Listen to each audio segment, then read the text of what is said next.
aizskaroša teicienu lietošana, uzbrukošs stils un empātijas trūkums, tas figurē augstākās tiesas atzinumā, kas te sanāksmēs ir noticis. Jūs aizgājāt no darba, tad, kad Stukana kungs jau bija amatā, diezgan labu laiku. Gadu.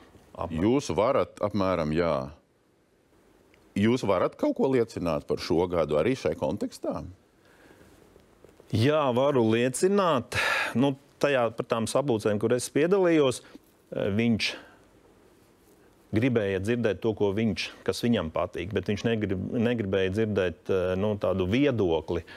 Un tad, kad es stāstīju savu viedokli, viņš pārtrauca, un tad es atļāvos pateikt, kad es gribu pabeigt un izstāstīt to savu redzējumu par nodaļu vai prokuratūras darbību.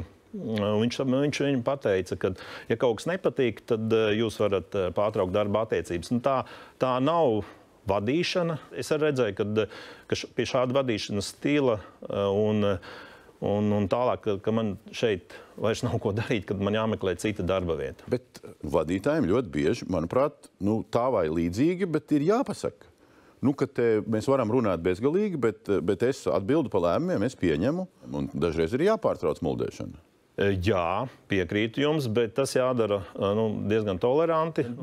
Stukana kundze vienmēr atrunājās un pasaka, ka viņš no Latgales nāk un vispārējais, vai tad Latgalē tā visu uzvedās? Es šaubos. Un tas ir aizvainojums, kad es nāku no Latgales, es tāds esmu, pieņemiet mani.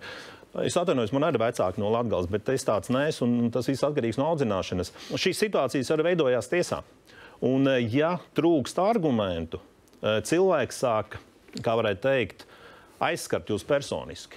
Piemēram, pasaka, ka viņš nesaprot, kā prokurors ir pabeidzis augstskolu, ja, kad nav pareizi vai tā uzrakstīts vai šitā. Ja. Es saprotu, ka cilvēkam trūkst argumentu.